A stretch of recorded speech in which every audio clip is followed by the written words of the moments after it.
It was a glorious summer day on the island of Sodor. Toby was collecting milk from the dairy. James was pulling passengers to Brendam docks. And Thomas was taking some workmen to work. They were building a new station. Every day, Thomas had to take the workmen there and bring them home again. "I can't wait for the grand opening," he told Annie and Clarabelle excitedly.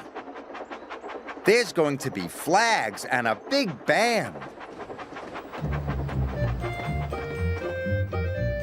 On the way to the new station, there was a difficult bend in the track. Thomas didn't like it at all.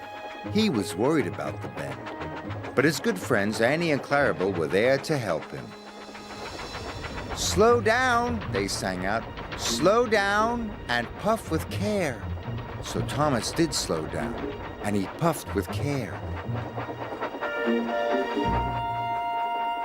"Thank you," Thomas puffed to Annie and Clarabelle. "I couldn't have done it without you."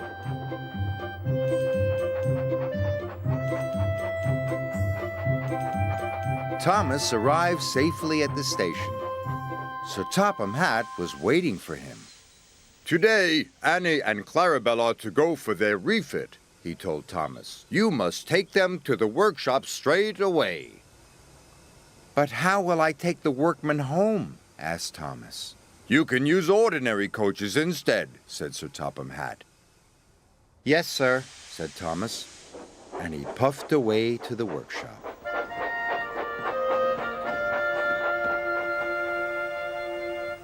Thomas said goodbye to Annie and Clarabelle. He was sad. "I don't know how I'll manage the difficult bend without you," he told his friends. The next day, Thomas puffed to the coach yard. He was still thinking about the difficult bend. Thomas went too fast and gave the coaches a mighty biff. The coaches rolled along the line and bumped into James. "Watch what you're doing!" James snorted. "Sorry," Thomas puffed. Thomas was missing Annie and Clarabelle. He would never have biffed into them. Soon Thomas was on his way to pick up the workers at the new station.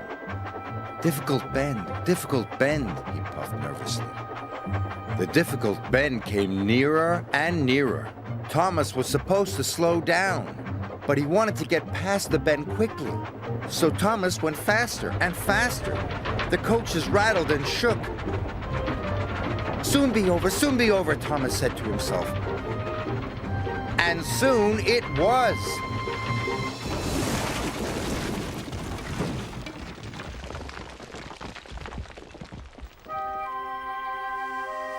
Luckily, no one was hurt. But Thomas felt sadder than ever. Harvey arrived to help clear up the mess. Harvey didn't like seeing Thomas so unhappy. "I can't go around the difficult bend," Thomas wheezed sadly. "I'm not a useful engine without Annie and Clarabelle."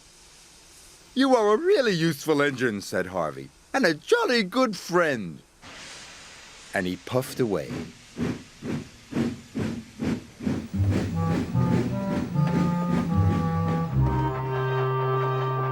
Thomas trundled slowly back to Tidmouth Sheds. He was very sad. He wanted to be back with Annie and Clarabelle. Suddenly, Thomas saw a line of troublesome trucks rushing towards him. They had come uncoupled from Edward. "Cinders and ashes!" cried Thomas. "The troublesome trucks are heading for the new station, and they're going too fast. I must warn the station master." So he raced after them. The troublesome trucks clattered along the track. Thomas was determined to save the new station, so he dashed after the runaway trucks. Thomas went faster and faster.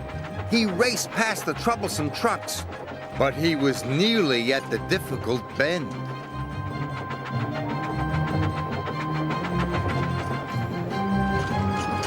Thomas wanted to go fast, but he knew he couldn't. Slow down, said Thomas to himself. Slow down and puff with care. Thomas applied his brakes. He slowed down and puffed very carefully. He made it all around the difficult bend, all by himself. I've done it, he tooted. But so did the runaway trucks. Thomas puffed as fast as he could. And he raced into the station just in time. Runaway trucks are coming, he cried. You must change the points. The signalman quickly changed the points. The troublesome trucks hurtled into a siding. They biffed and bashed the buffers.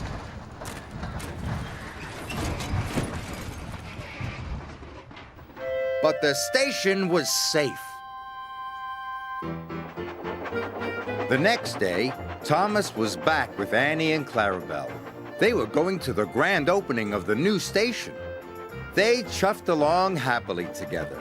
And when they came to the difficult bend, Thomas slowed down and puffed with care. The difficult bend wasn't difficult anymore. The grand opening was a great success, and the new station looked wonderful. Sir Topham Hatt came to see Thomas. You have saved my new station, he said. You are a very brave and useful engine. Thank you, sir, said Thomas. He was so proud it made his firebox glow.